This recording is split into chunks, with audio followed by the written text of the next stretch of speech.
Hello दोस्तों, राधे राधे। स्वागत है आपका हमारे चैनल में। आज मैं आपको सुनाने जा रही हूँ एक ऐसी कथा जो स्वर्ग लोक में यह प्रश्न उठा कि सबसे बड़ा कौन है, इस पर आधारित है। इस प्रश्न को लेकर सभी देवताओं ने वाद विवाद प्रारंभ कर दिया और फिर परस्पर भयंकर युद्ध की स्थिति बन गई। सभी देवता देवराज इंद्र के पास पहुँचे और बोले, हे देवराज, आपको निर्णय करना होगा कि 9 ग्रहों में सबसे बड़ा कौन है। देवताओं का प्रश्न सुनकर देवराज इंद्र उलझन में पड़ गए और कुछ देर सोचकर बोले, हे देवगणों, मैं इस प्रश्न का उत्तर देने में असमर्थ हूँ। पृथ्वीलोक में उज्जैनी नगरी में राजा विक्रमादित्य का राज्य है। हम राजा विक्रमादित्य के पास चलते हैं क्योंकि वह न्याय करने में अत्यंत लोकप्रिय हैं। उनके सिंहासन में अवश्य ही कोई जादू है कि उस पर बैठकर राजा विक्रमादित्य दूध का दूध और पानी का पानी अलग करने का न्याय करते हैं। देवराज इंद्र के आदेश पर सभी देवता पृथ्वीलोक में उज्जैनी नगरी में पहुँचे। देवताओं के आगमन का समाचार सुनकर स्वयं राजा विक्रमादित्य ने उनका स्वागत किया। महल में पहुंचकर जब देवताओं ने उनसे अपना प्रश्न पूछा तो राजा विक्रमादित्य भी कुछ देर के लिए परेशान हो उठे, क्योंकि सभी देवता अपनी अपनी शक्तियों के कारण महान शक्तिशाली थे। किसी को भी छोटा या बड़ा कह देने से उनके क्रोध के प्रकोप में भयंकर हानि पहुंच सकती थी। तभी राजा विक्रमादित्य को एक उपाय सूझा और उन्होंने विभिन्न धातुओं स्वर्ण, रजत, कांसा, तांबा, सीसा, रांगा, जस्ता, अभ्रक व लोहे के 9 आसन बनाए। धातुओं के गुणों के अनुसार सभी आसनों को एक दूसरे के पीछे रखवाकर उन्होंने देवताओं को अपने अपने सिंहासन पर बैठने को कहा। सब देवताओं के बैठने के बाद राजा विक्रमादित्य ने कहा, आपका निर्णय तो स्वयं हो गया। जो सबसे पहले सिंहासन पर विराजमान है वही सबसे बड़ा है। राजा विक्रमादित्य के निर्णय को सुनकर शनि देवता ने सबसे पीछे आसन पर बैठने के कारण अपने को छोटा जानकर क्रोधित होकर कहा, राजन, तुमने मुझे सबसे पीछे बैठाकर मेरा अपमान किया है। तुम मेरी शक्तियों से परिचित नहीं हो। मैं तुम्हारा सर्वनाश कर दूंगा। सूर्य एक राशि पर 1 महीने, चंद्रमा 2.25 महीने, मंगल 1.5 महीने, बुध और शुक्र 1 महीने, बृहस्पति 13 महीने रहते हैं, लेकिन मैं किसी राशि पर 7.5 वर्ष रहता हूँ। बड़े बड़े देवताओं को मैंने अपने प्रकोप से पीड़ित किया है। राम को 7.5 के कारण ही वन में जाकर रहना पड़ा और रावण को 7.5 के कारण ही युद्ध में मृत्यु का शिकार बनना पड़ा और उसके वंश का सर्वनाश हो गया। हे राजन, अब तू भी मेरे प्रकोप से नहीं बच सकेगा। राजा विक्रमादित्य शनि देवता के प्रकोप से थोड़ा भयभीत हो गए, लेकिन उन्होंने मन में विचार किया, मेरे भाग्य में जो लिखा होगा ज़्यादा से ज़्यादा वही तो होगा। फिर शनि के प्रकोप से भयभीत होने की आवश्यकता क्या है।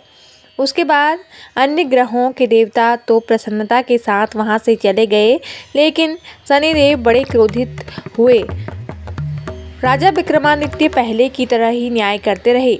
उनके राज्य में सभी स्त्री पुरुष बहुत आनंद से जीवन यापन कर रहे थे। कुछ दिन ऐसे बीत गए, उधर शनि देवता अपने अपमान को भूल नहीं सके थे। विक्रमादित्य ने बदला लेने के लिए एक दिन शनिदेव ने घोड़े के व्यापारी का रूप धारण किया और बहुत से घोड़ों के साथ उज्जैनी नगरी में पहुंचे। राजा विक्रमादित्य ने राज्य में किसी घोड़े के व्यापारी के आने का समाचार सुना तो अपने अश्वपाल को कुछ घोड़े खरीदने के लिए भेजा। अश्वपाल ने वहां जाकर घोड़ों को देखा तो वो बहुत खुश हुआ, लेकिन घोड़ों का मूल्य सुनकर उसे बहुत हैरानी हुई। घोड़े बहुत कीमती थे। अश्वपाल ने जब वापस लौटकर इस संबंध में राजा को बताया तो राजा ने स्वयं आकर एक सुंदर व शक्तिशाली घोड़े को पसंद किया। घोड़े की चाल देखने के लिए राजा उस घोड़े पर सवार हुआ तो वह घोड़ा बिजली की गति से दौड़ पड़ा। तेजी से दौड़ता हुआ घोड़ा राजा को दूर जंगल में ले गया और फिर राजा को वहां गिराकर जंगल में ही कहीं गायब हो गया। राजा अपने नगर को लौटने के लिए जंगल में भटकने लगा, लेकिन उसे लौटने का कोई रास्ता नहीं मिला। राजा को भूख प्यास लग गई। बहुत घूमने पर उसे एक चरवाहा मिला। राजा ने उससे पानी मांगा। पानी पीकर राजा ने उस चरवाहे को अपनी अंगूठी दे दी। फिर उससे रास्ता पूछकर वह जंगल से बाहर निकल कर पास के नगर में पहुंचा। राजा ने एक सेठ की दुकान पर बैठकर कुछ देर आराम किया। उस सेठ ने राजा से बातचीत की तो राजा ने उसे बताया कि मैं उज्जैनी से आया हूँ। राजा के कुछ देर दुकान पर बैठने से सेठ जी की बहुत बिक्री हुई। सेठ ने राजा को बहुत भाग्यवान समझा और उसे अपने घर भोजन के लिए ले गया। सेठ के घर में सोने का एक हार खूंटी पर टंगा हुआ था। राजा को उस कमरे में अकेला छोड़कर सेठ कुछ देर के लिए बाहर गया। तभी एक आश्चर्यजनक घटना घटी। राजा के देखते देखते सोने के उस हार को खूंटी निगल गई। सेठ ने कमरे में लौटकर हार को गायब देखा तो चोरी का संदेह राजा पर ही किया, क्योंकि उस कमरे में राजा के अलावा कोई नहीं बैठा था। सेठ ने अपने नौकरों से कहा कि इस परदेसी की रस्सियों से बात कर नगर के राजा के पास ले चलो। राजा ने विक्रमादित्य से हार के बारे में पूछा तो उसने बताया कि उसके देखते ही देखते खूंटी पर हार को निगल लिया था।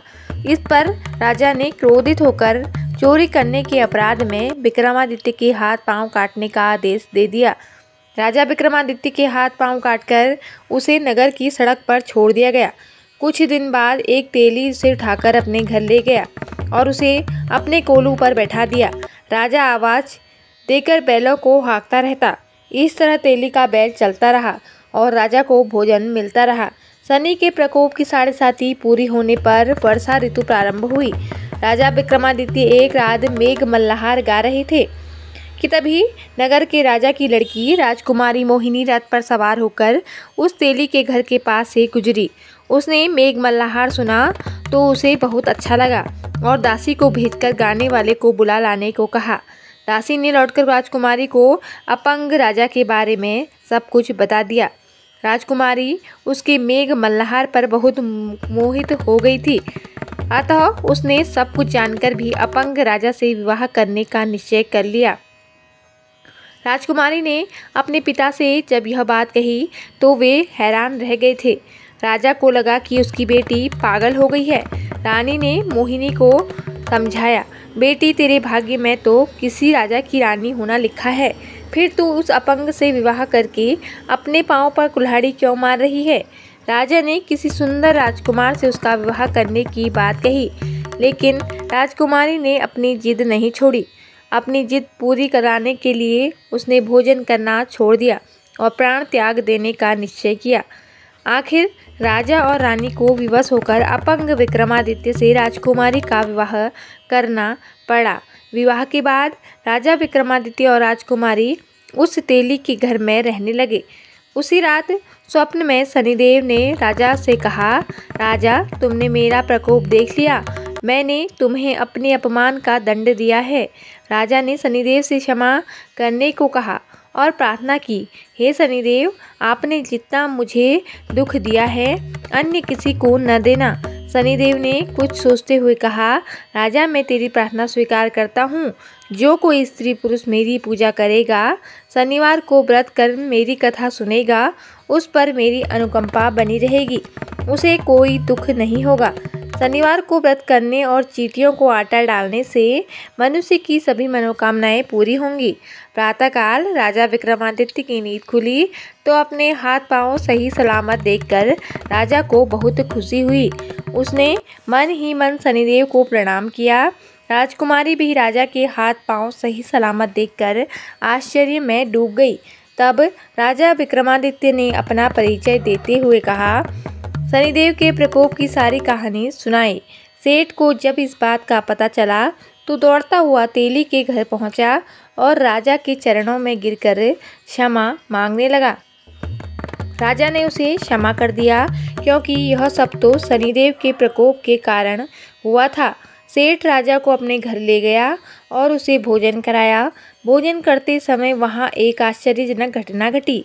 सबके देखते देखते उस खूंटी ने वह हार उगल दिया। सेठ जी ने अपनी बेटी का विवाह भी राजा के साथ कर दिया और बहुत से स्वर्ण आभूषण धन आदि देकर राजा को विदा किया। राजा विक्रमादित्य राजकुमारी मोहिनी और सेठ की बेटी के साथ उज्जैनी पहुँचे तो नगरवासियों ने हर्ष से उनका स्वागत किया। उस रात उज्जैनी नगरी में दीप जलाकर लोगों ने दिवाली मनाई। अगले दिन राजा विक्रमादित्य ने पूरे राज्य में घोषणा करवाई कि शनिदेव समस्त देवों में सर्वश्रेष्ठ हैं। प्रत्येक स्त्री पुरुष शनिवार को उनका व्रत करें और व्रत कथा अवश्य सुनें। राजा विक्रमादित्य की घोषणा से शनिदेव बहुत प्रसन्न हुए। शनिवार का व्रत करने और कथा सुनने के कारण सभी लोगों की मनोकामनाएं शनिदेव की अनुकंपा से पूरी होने लगी और सभी लोग आनंद पूर्वक रहने लगे। तो दोस्तों, आपको ये कथा कैसी लगी कृपया कमेंट करके ज़रूर बताएं और ऐसी ही आध्यात्मिक और ज्ञानवर्धक कहानियाँ एवं जानकारियाँ सुनने के लिए हमारे चैनल को सब्सक्राइब जरूर करें। धन्यवाद। जय माता दी।